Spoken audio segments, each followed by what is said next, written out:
Matt 1995 here in the video game fanfic plot. Lately I checked the analysis. We went down from 75% to 61% of you guys not subscribing to the channel. If you can, please subscribe to the channel. Help reach this channel, make up to 400 subscribers. If you can, please leave a comment down below, hit that like button, subscribe to the channel. Now on to the episode.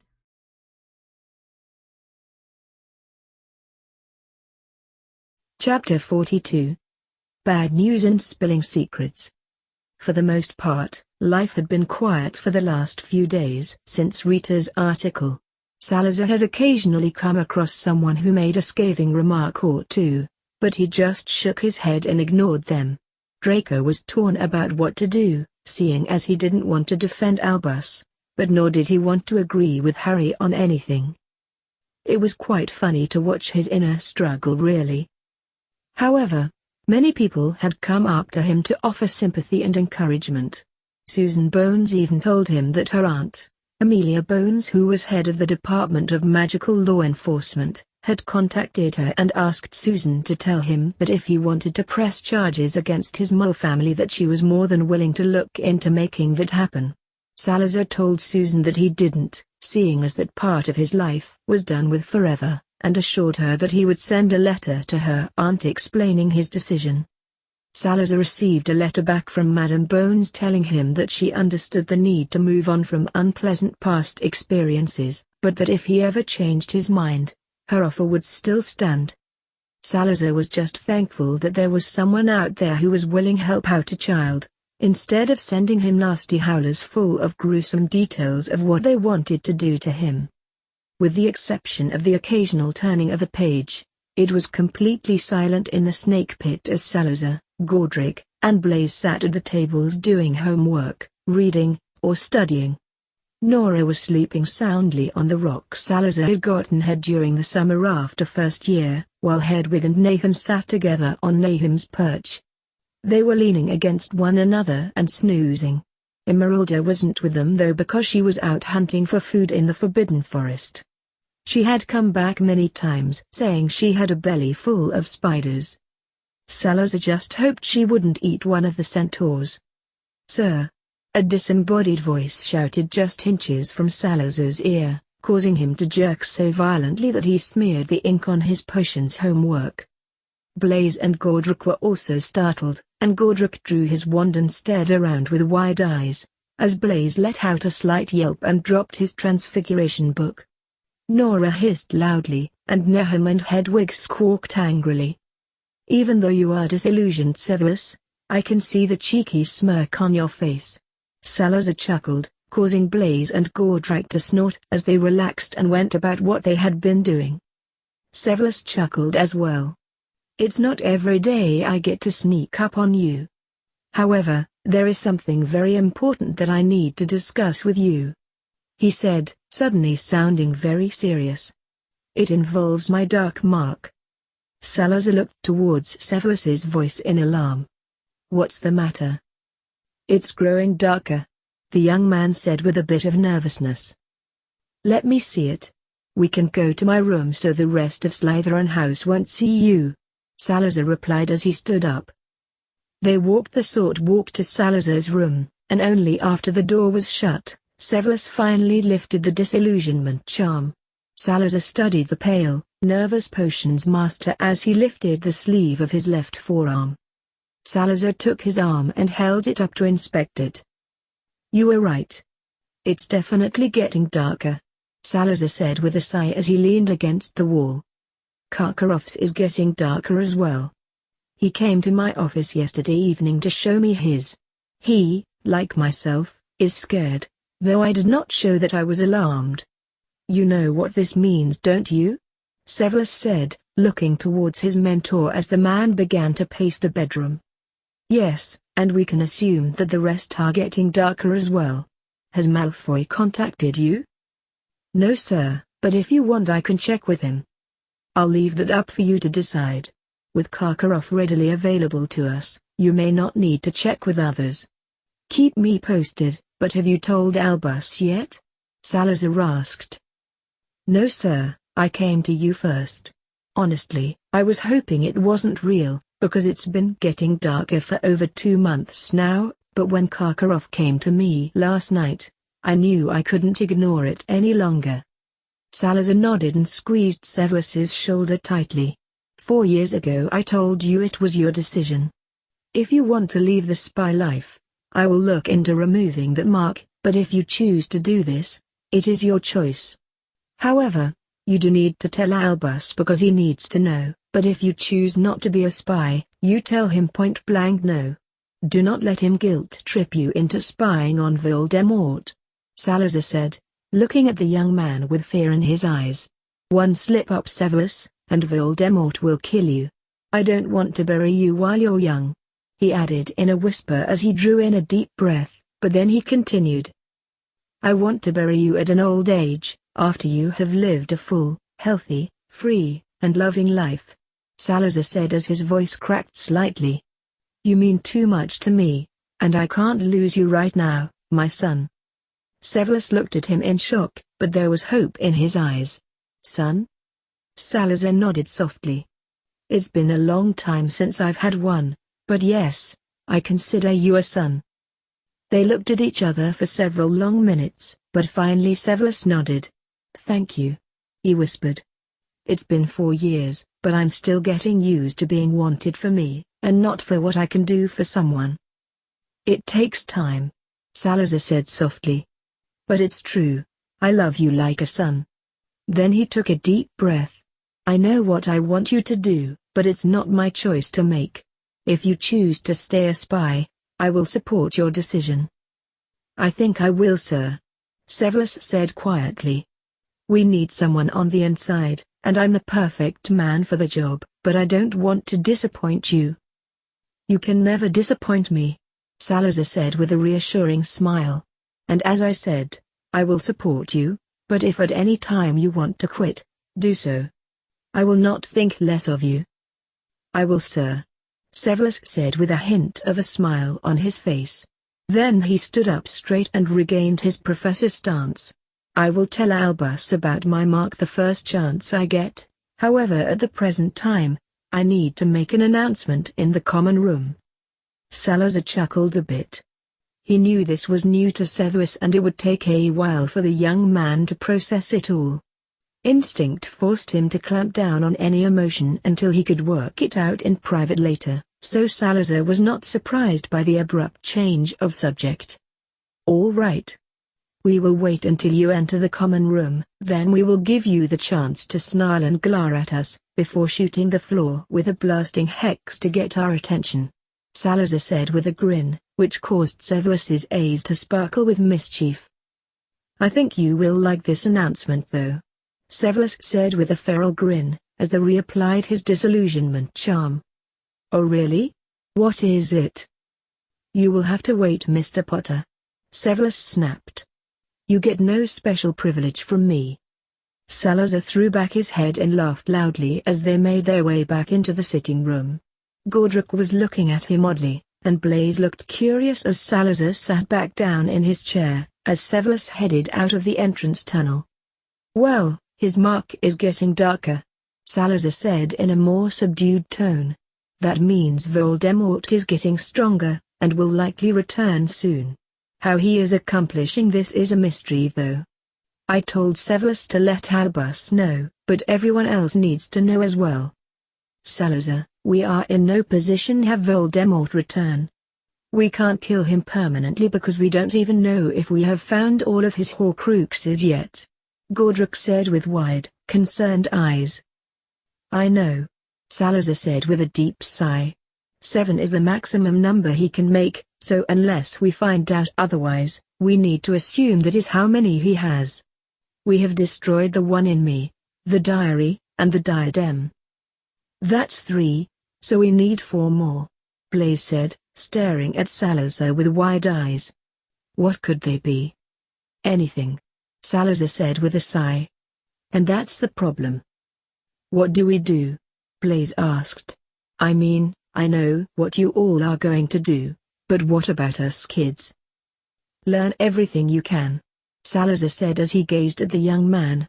Godric and I will teach you all we can on top of your normal classes. If war is coming, it's coming sooner than any of us predicted, and you and the others will be a target, simply for being my friend. You have to learn to defend yourselves." Blaze gulped slightly, but he nodded firmly. "I understand." Just then, a loud boom sounded above their heads, and they looked up to see Severus snarling at them. Salazar stifled a chuckle as Godric readied the stairs, and Blaze summoned the walking through walls potion. When they emerged from the floor, Severus snarled at them again before turning to address the rest of the house. "Now that Potter and his worshippers have graced us with their presence, there is an announcement that I need to make," he said dryly.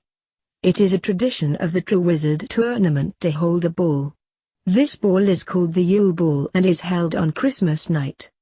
It is open to only 4th years and above, unless you are lucky enough to have an older student invite you as their date," he said, and another sneer appeared on his face as he looked at Godric. "So some of you will have to peel yourself away from your hero worship for an evening," he said. Then he turned to readdress the rest of the house. "This is a formal ball, so dress robes are required. Our champion," he snarled, "must find a date since it is required that he have one as well, even if he pretends he does not want to be a champion. No excuses, Potter." He spat. "I will not let you embarrass Slytherin House more than you already have. You will do what is required of you, or I will personally see that you have detention from now until you graduate. Is that clear?" A very pale and flushed cheek Salazar swallowed hard. "Yes, sir." "Good," he said with smirk. Then he strode out of the common room with his robes billowing behind him. An excited hum filled the main common room as Salazar slowly sank back down in a snake pit. This was not going to be fun. "I'm going to kill him. I'm going to kill him," Salazar muttered under his breath the next morning at breakfast as they sat at the Gryffindor table. All night long he had pleaded with Severus to try and get him out of this somehow. Unfortunately, the order had not come from Severus, it had come from Albus, who said all the champions must open the Yule Ball with the traditional opening dance. So he absolutely needed to find a date for the evening. "Who are we going to kill, Harry? Snape or Dumbledore?" Neville asked with a snort. Salazar glared at him. "Albus. Who else?" George laughed loudly at him. "Cheer up, Harry, you can always take Ginny."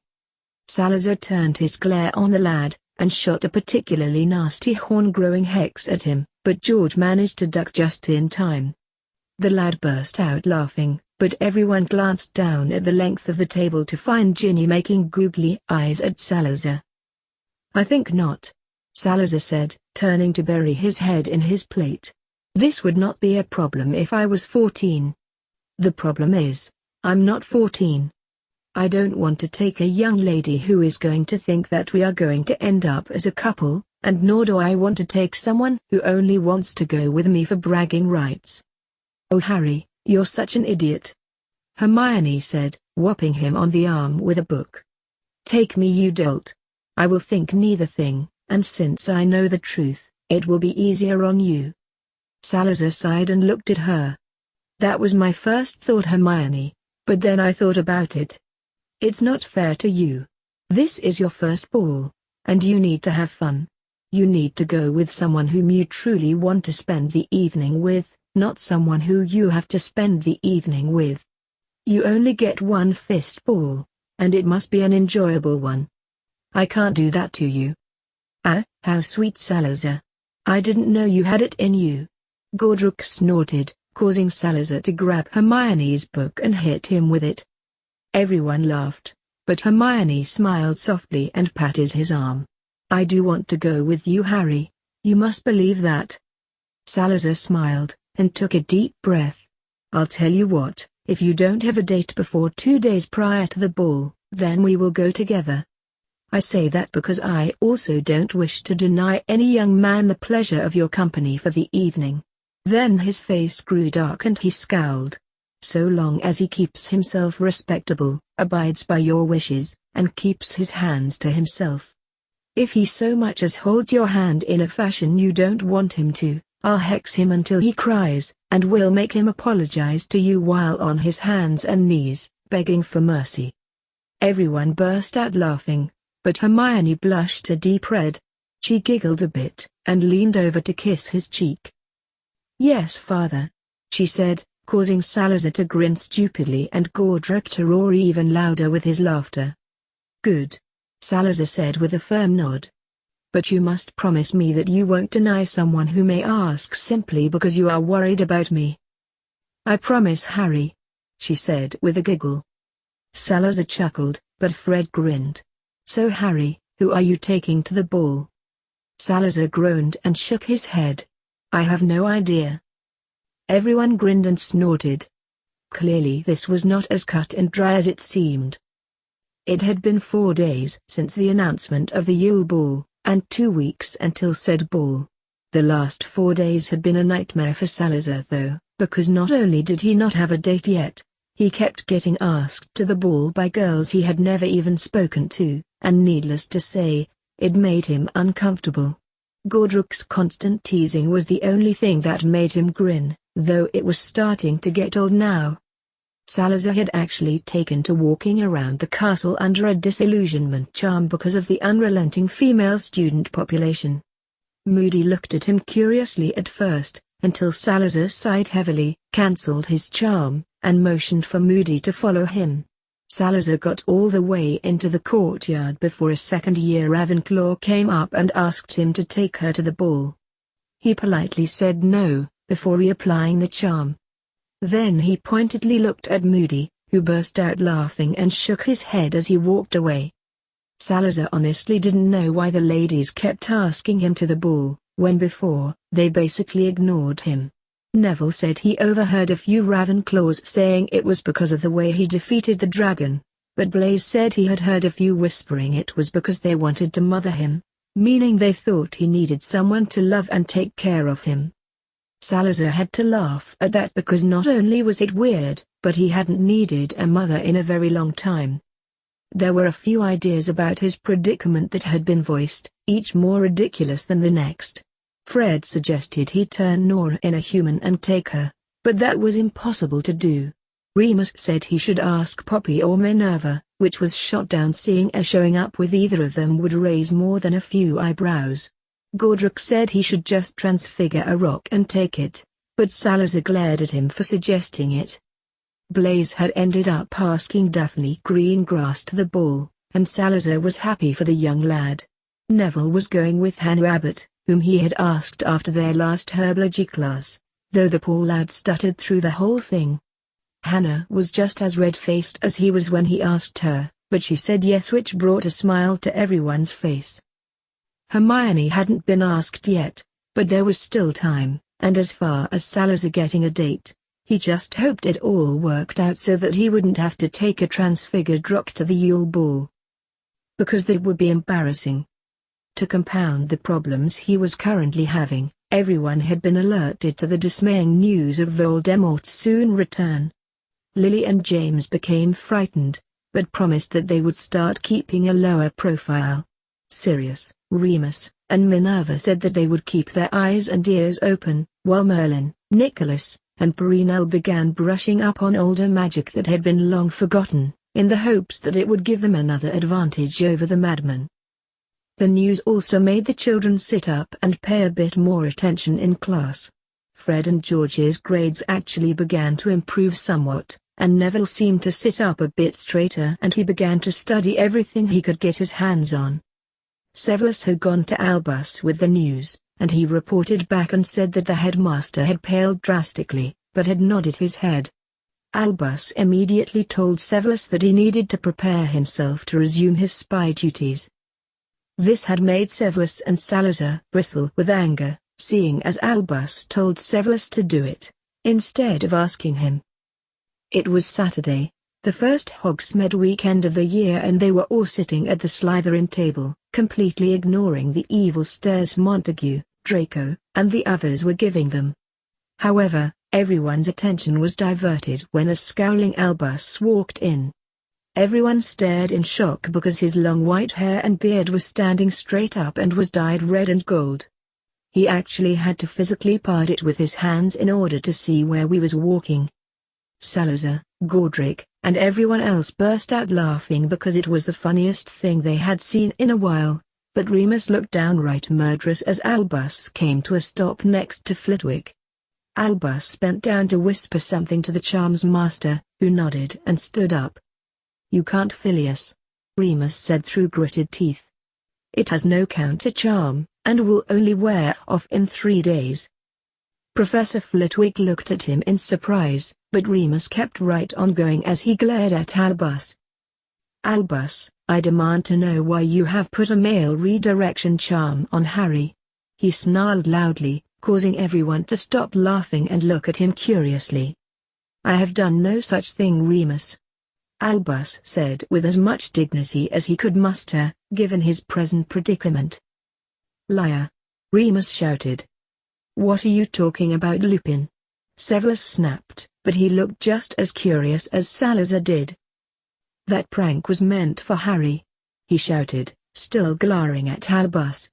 "It came from Sirius, who thought it would be funny. Sirius and I spent all last weekend creating it, and it was supposed to get him as soon as he opened the box. Harry was supposed to get it, not you, Albus. Now tell me why you have placed a male charm on Harry? What business do you have to do so?" Albus glared at him. "As headmaster of this school, it is well within my rights to make sure my students stay safe. If I suspect someone of smuggling in dark objects or other suspicious dark magic-related things into Hogwarts, I am allowed to place a male redirection ward on that individual." Remus glared at him and gritted his teeth. "Harry, you and Gordy can cast a corporeal patronus, right?" Remus said, glancing at them. "Yes," Salazar said as he stood up and looked at him curiously. "Later today, after you get back from Hogsmeade, I'm going to teach you something that you can do with them that is very useful," he said clearly. "Remus, you can't!" Albus cried. "That is only for—" "To hell with that, Albus!" Remus shouted. "You have forced my hand." Albus tried in vain to get his long beard and hair to lay flat as he attempted to glare at Remus, but it just kept springing back up as soon as he let it go. Finally the headmaster stopped struggling with it, and once more parted it in the middle like a curtain, using both of his hands to hold it in place. "Remus, I forbid you teach that spell to Harry. It is not a good idea." "Oh, I think otherwise," Remus said, still snarling. "Harry, you and Gordy come see me after dinner tonight, and Albus, I will be telling Sirius about this." Albus glared at him, before stalking out of the Great Hall. Moody sighed loudly, but followed him. "I told you that putting up a male ward was a bad idea, Albus," Moody said as soon as the door to the headmaster's office closed. "Alastair, what am I going to do for the next 3 days?" Albus said with a sigh as he plopped down in his desk chair, once again trying his best to fight with his beard and hair. "Cut your hair?" Moody asked with a chuckle, causing Albus to glare at him. "I want you to go into Hogsmeade today to keep an eye on Harry. I want to see who he is talking to, and what he does. Try to be discreet. I was going to do it myself, but—" His voice trailed off, as he motioned to his hair. Moody snorted, but nodded and headed out the door. The children had already left for Hogsmeade by the time Moody got back down to the first floor. He had already silenced himself so that no one would hear his leg, and the telltale thump, thump it always gave off.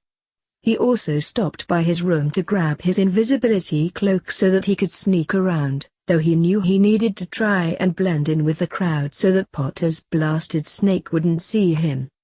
Salazar and Godric were coming up from the snake pit, just as Moody was making his way into the entrance hall.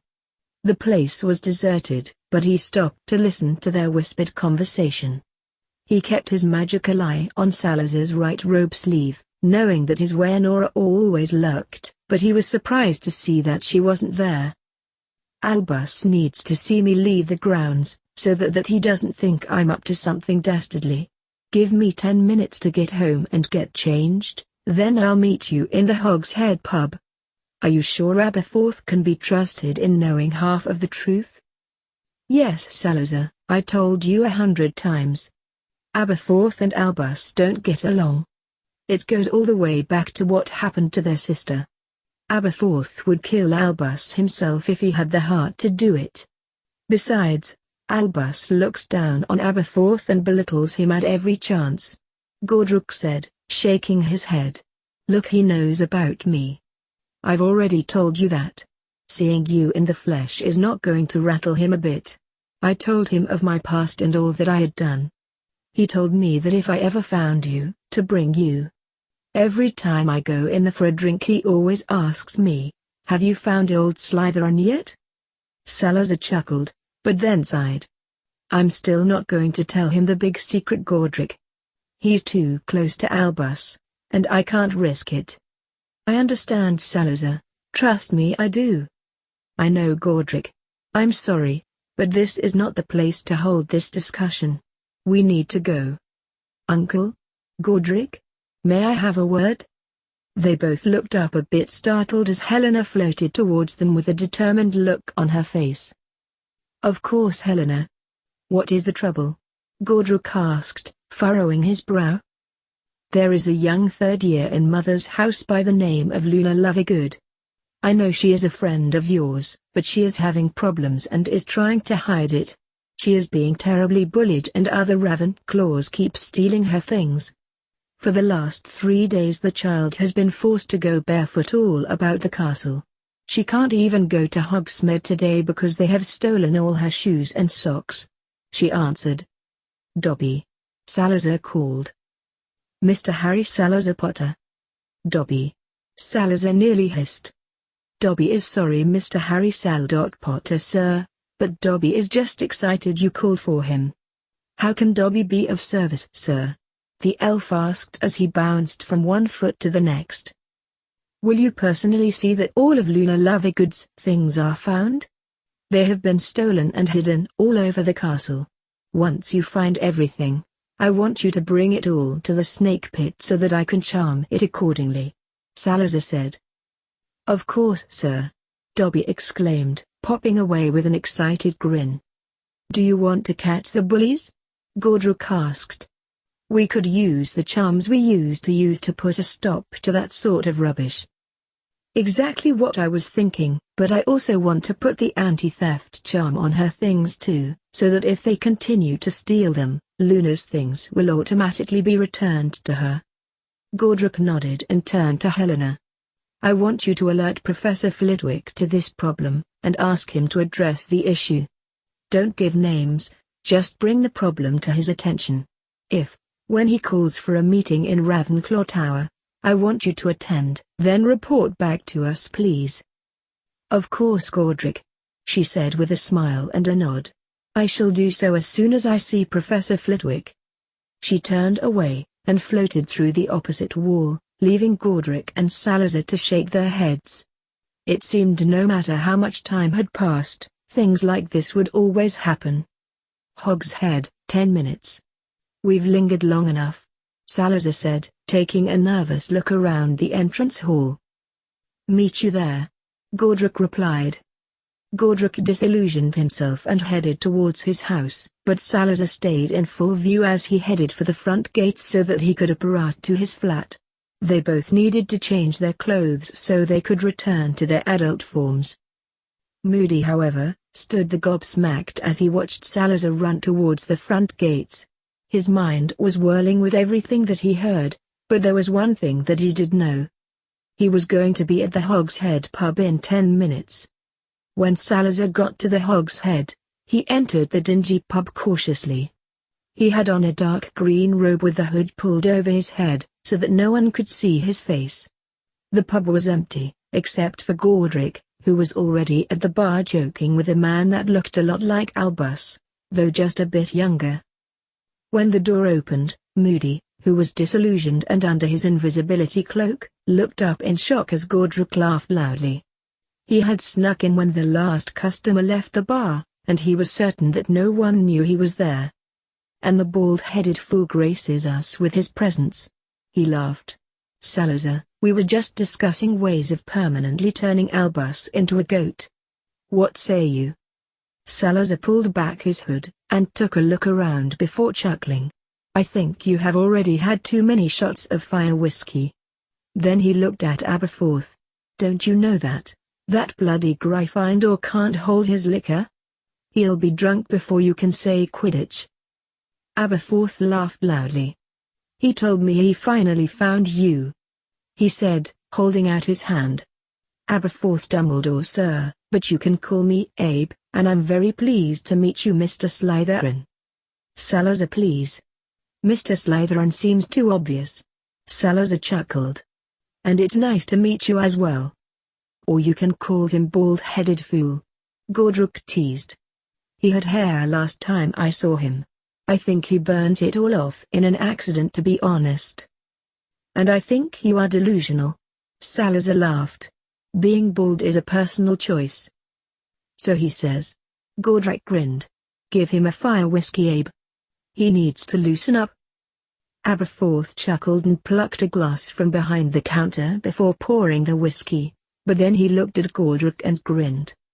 After that article in the paper, I felt certain you were going to go charging into the school to give Albus the what for, but I see my brother still has his head attached to his shoulders. Well, I've got a secret for you, Abe, Godric said with a crooked grin. I'm actually posing as a student up at the school so I can keep a better eye on my grandson. Aberforth's mouth fell open in shock, while Salazar felt like slapping the idiot upside the head, but he managed to refrain from doing it. Is that why I hardly see you anymore? I was afraid you'd moved off. Aberforth said. But I take it my brother doesn't know this? No, he doesn't. I've befriended Harry. I told the Hat to put me in Slytherin so I could better keep an eye on him. If you remember that article, Harry mentioned his best friend Gordy. Well, that's me. Godric laughed. Gordy Sigdrovin. It's an anagram for Godric Gryffindor. Albus hasn't caught on yet. Aberforth burst out laughing. I'm surprised, but my brother tends to overlook the simple things. Everything has to be complicated for him to understand something. His brain is always working, but it's like he never comprehends what's right in front of him. It's a shame, really. Salazar laughed. Well, your brother is something else. I can say that for sure. I don't believe anything that he's spouting about Potter, though. I don't believe it either, Aberforth said with a sigh. Albus came down here the day I sent him that howler, which I'm sure Godric's told you about. He said that I didn't know what I was talking about, and he said that he was personally going to destroy the boy. Crucify him in the papers. Aberforth shouted, as he shook his head and furiously wiped down some glasses. Albus said he is going to tell everyone that Potter is just like Voldemort. Outline very similarity they share, right down to being descended from the Peevuls. I told him it wasn't a good idea. Did you say the Peevuls? Godric and Salazar asked in unison, as they looked at Aberforth in shock. Yeah, why? The makers of the Deathly Hallows, Salazar said, as his mind began churning. The Elder Wand, the Resurrection Stone, and the Cloak of Dotto my Merlin. How could I have been so stupid? Salazar shouted, suddenly jumping up from his seat. He started muttering to himself as he began pacing back and forth in the pub. Godric chuckled, as Aberforth looked at him curiously, but Moody's head was reeling. At this point he didn't know what to think. Salazar, do you want to share what's on your mind? Godric asked.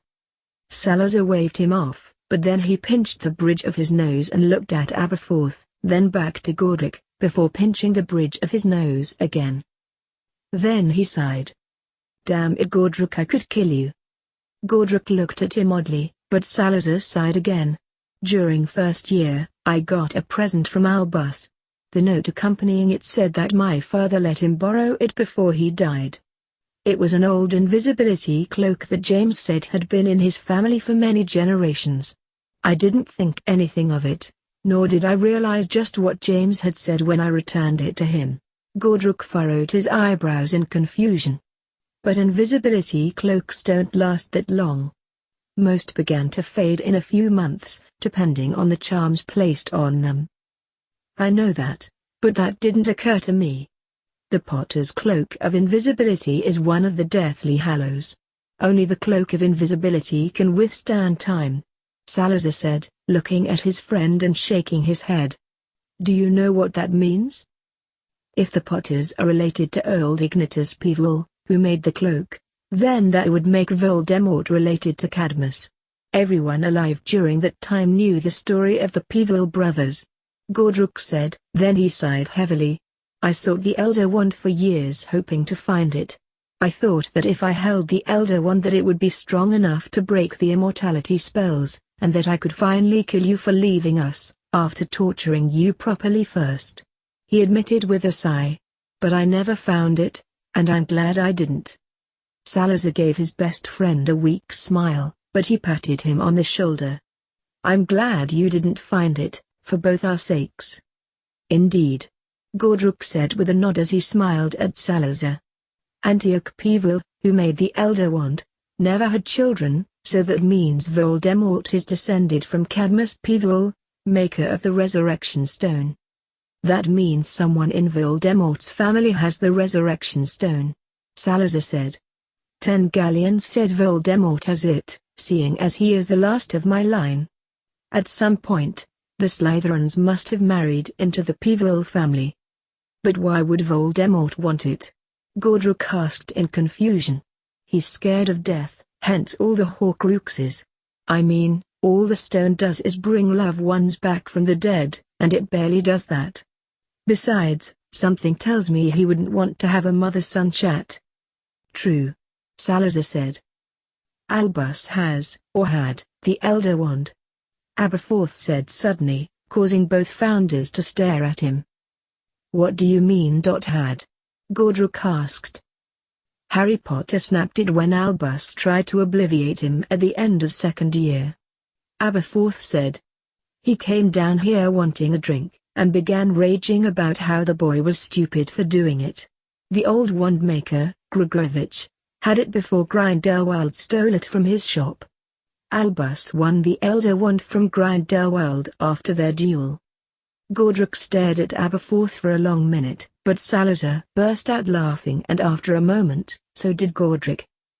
He hiccuped slightly, and looked at his best friend with a lopsided grin. You snapped the Elder Wand. You bald-headed, stupid fool. You snapped the Elder Wand. He cried as he laughed loudly. And you call me a bloody Gryffindor? Is that why Albus hates me so much? Salazar said with a snort. What? Aberforth said, looking at the two laughing founders in confusion. Salazar suddenly sobered up a moment, but then he sighed loudly, and in an ungraceful manner, began banging his head on the bar. Gordruk, you tell him. Gordruk snorted loudly, and told Aberforth everything. When he was finished, Aberforth sat sideways on a bar stool, threw back his head, and laughed for several long minutes. The Potters are alive, and for the last 13 years, you have been masquerading as Harry Potter. He cried gleefully. And Albus doesn't know. I don't trust him. I just don't. I can't. I know too much about him and he just. I can't trust him, Salazar said as he shook his head and downed another shot of fire whiskey. Well, you are right not to trust my brother, Aberforth said as he leaned on the bar. Albus says he doesn't like power, and it's true. He's never wanted to be minister, and he is fine being headmaster, but he likes to know it all, and be it all. He really does believe that he is the second coming of Merlin. Well, he's not. We knew Merlin, and Albus is no Merlin, Salazar said. Oh yeah, that's right. Merlin was a Slytherin, Aberforth said with a chuckle, as Salazar nodded. Well, Salazar, my hat's off to you. It really is. You did more for the Potters the night you sent them away, than my brother did their whole lives. I told him point blank. I said, Albus, they are a young couple. Get them out of the country. And he told me no, said that they needed to stay here because of some prophecy. Load of bullocks if you ask me, he grumbled. Well, that prophecy is a whole other ball of wax. Gordruk snorted. It was told to Albus right here in this pub, but I didn't get to hear all of it myself. Had to throw Severus Snape out on his bum. Aberforth said with a snarl. Yeah, we know all about that, Salazar said with a nod. There are a few professors up at the school who know the truth. Remus Lupin, Minerva, Poppy, and Severus. Snape knows? Aberforth asked in shock. Yeah, Salazar said as he downed another shot of fire whiskey. He was the first who knew. Lily just knew Severus was the reason Voldemort asked who he thought was her, to stand aside that night. When I questioned him under Veritaserum, he told me his loyalty resided with Albus, and not Voldemort. I trust him. I really do. He made a mistake when he was young, and he regrets it. I imagine that being the founder of Slytherin has a lot to do with it also. Aberforth said, and Salazar nodded. Well, my friends, I can say all of this makes me feel a lot better. Knowing that it is you up there in that school, and not a real child, sets my mind at ease, but it's still horrible what Albus is willing to do to a, seemingly, 14-year boy. It makes me sick, but knowing in the end that my brother will get knocked off his high horse. Well, let's just say it makes me laugh. Aberforth said with a wicked grin. We aim to throw him out of our school on his bum, Gordruk said with a serious tone. We don't really care what he does to us, well, Salazar really, but the way he puts real children in danger just rubs us wrong. Case in point, Ron Weasley, Salazar added as he took another shot of whiskey, and Gordruk nodded. The Weasleys are a good family, Aberforth said with a nod. But is there any news on who put Harry Potter's name in the goblet? Salazar shook his head. None. It could be anyone really, but with Voldemort returning to full form, I'd say he has a hand in it somehow. I thought it was Moody at first, to be honest. He's the one who suggested Salazar go through with it, Gordruk said, causing Moody's head to snap up. I don't think it was though, Salazar said, shaking his head. It's like I told everyone before, I don't think he's the type to put a, seemingly, 14-year-old in this much danger. I actually like him. So do I, Aberforth said, nodding in agreement. Mad-Eye is a good man. He's a paranoid old codger, but a good man nonetheless. He and Albus have been friends for years, but Mad-Eye doesn't go along to get along. If he doesn't agree with something, he'll let you know. During the First War, Mad-Eye and Albus disagreed a lot with how the direction of it was going. Mad-Eye said we needed to actually fight, but all Albus wanted to do was save the Death Eaters, he said, rolling his eyes. He said it could be done, especially since Snape had switched sides. Albus said if it was possible for one, it was possible for them all. Salazar sighed and shook his head. Albus is either delusional or lying to everyone. Severus switched sides because he realized that he messed up. He loved Lily. They were childhood friends, but one day he slipped up and called her a mudblood and Lily broke off their friendship. The fact that she married his arch-rival, James Potter, sent him over the edge and he took the mark. When he learned that Voldemort was targeting the Potters because of the prophecy he overheard that night, he ran to Albus and told him. If it wasn't for Severus tipping Albus off, the Potters would have been dead a lot sooner. Severus knows that he messed up by telling Voldemort the prophecy in the first place, but he knew that Albus would protect them. Severus has changed his ways though, that I am certain. He's been bitter all these years because he knew he was responsible for their deaths, but that is all behind him now. Lily and James have forgiven him, and he has finally been able to forgive himself. The real Harry calls him Uncle Seth, so needless to say, he's doing a lot better now, he said with a chuckle. Blimey, I never knew all that, but what about when Voldemort returns? What will he do then? Aberforth asked. He's going to spy, Salazar said with a deep sigh. I don't want him to because I'm afraid for him. I'm terrified that Voldemort will suspect something and kill him. He's like a son to me, and I don't want to lose him. However, it is his decision, so all I can do is support him in it. Well, my opinion of Severus Snape may have just changed, Aberforth said. I never knew all that. He's a lot braver than I ever gave him credit for. Their conversation was suddenly interrupted as the door to the pub flew open, bringing in a freezing cold wind as it did. However, no one appeared to be standing there. Salazar, Godric, Aberforth, and even Moody went for their wands, but a familiar voice shouted, "It's just us." Blaise? Salazar asked curiously, lowering his wand slightly. Neville, Blaise, and what looked like Hermione, suddenly shimmered into view. She was passed out between them, with her arms were slung over their shoulders, as her head rolled from side to side. She didn't look like herself because it looked like she had been cursed with several nasty hexes all at once. We were closer to here than the castle, Neville cried, as he passed Hermione off to Godric, who scooped her up and laid her on the bar. She was attacked outside of Honeydukes by Pansy, Millicent, and one of the Caro sisters. She had forgotten to get tooth-flossing string mints because she said her parents would be intrigued by them. Said something about them being dentists, whatever that means, but we were waiting for her across the street at Zonko's. We were standing outside looking at the stuff in the window. She came out looking really happy about something, but those trolls came running out after her. They shouted, "You're not good enough for him, you filthy mudblood," and then they cursed her with who knows what. Blaise said in a high-pitched voice. We tried to cancel the spells, but it didn't work, Neville said with wide panicked eyes. We just disillusioned her and ourselves so that they couldn't follow us, and we came straight here. All right, Salazar said. You both did the right thing. Now, I want you to calm down, so take a deep breath, and sit. She will be all right. Salazar, she needs to be sent to Poppy, Godric said, waving his wand over her. It's been way too long since I've dealt something like this. She's been cursed with so many hexes and jinxes I can't begin to wrap my head around it all. Nahum appeared, and circled the small pub before settling down on the bar.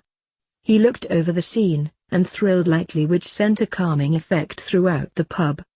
Everyone took a deep claiming breath, and smiled as the phoenix settled down on the bar.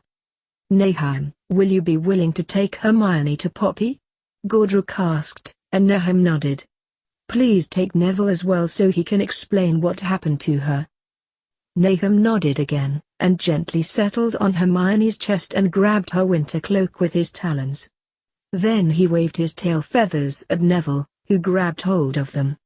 However, they stopped moving when Hermione moaned and reached for Salazar's hand. She opened her eyes a little bit and smiled at him. Victor Crumb asked me to the Yule Ball, and I said yes, she managed to say, before she passed out again. Salazar squeezed her hand and patted it softly. I approve, he whispered with a smile. Then he nodded at Nahum, who disappeared in a ball of flames with Hermione and Neville in tow. Blaise choked back a sob as he sat down heavily on one of the nearby bar stools. That must have been what she was so happy about, he said sadly. Harry, it happened so fast that we didn't have time to react. They just came charging out after her, started screaming, and began cursing her, then they ran away laughing. Draco was there too, but he, Crabbe, Goyle, Nott, and Montague just stood there and encouraged it. Cowards. The lot of them, Godric said, trying to hold back his anger. The rage building up in Salazar was near its boiling point and was about to spill over, but for the sake of not blowing up the pub, he managed to hold himself in together. This is all Albus's fault. It's one thing if those Death Eaters in training want to try and curse us, but's another thing when they go after the others. I fought back when they were doing what they did at the beginning of the year, Blaise said. And you guys hid behind shield charms. That's because we know we could seriously hurt them. They are children, we are not. Gordruk said. And Albus isn't exactly going stand up for you, Blaze. You're a Slytherin, and our friend. Salazar said through gritted teeth. Do you think Professor Dumbledore will take action now? Since Hermione is a Gryffindor and a Mulborn? He asked. I hope so. Gordruk said as he patted Blaze on the back. I really do hope so. We will see, but even if he does or doesn't, Gordrick, it's time to take matters into our own hands. They may be children, but we can't let this continue. They are getting bolder because Albus has let them get away with everything they have done, and on some level, so have we. I've just been reluctant to do anything after I messed up so horribly with Draco in first year.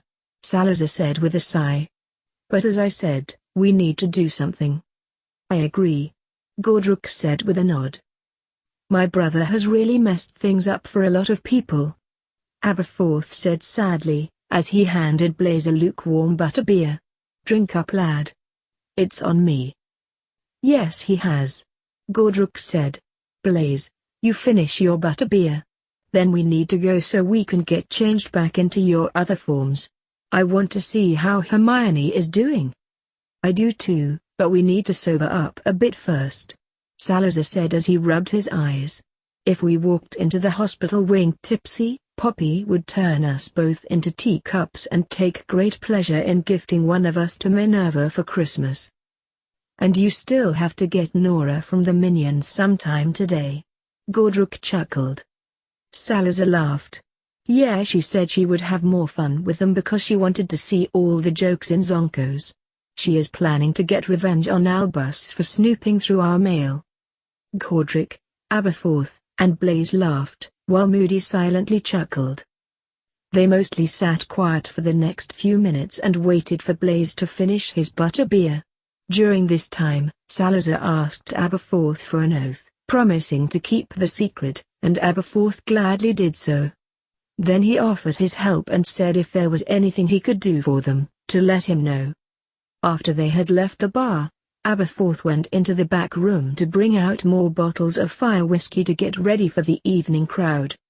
Moody took another look around the pub to make sure he was alone before he stood up.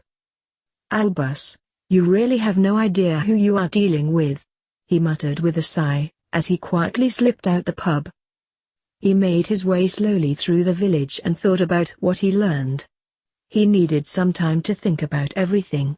He wasn't going to blindly follow behind the founders simply because of who they were, even if Salazar had saved the Potters. However, he liked what they had to say, and he liked the fact that they were willing to actually fight in the coming war, versus trying to save everyone, but they needed to prove themselves to him first.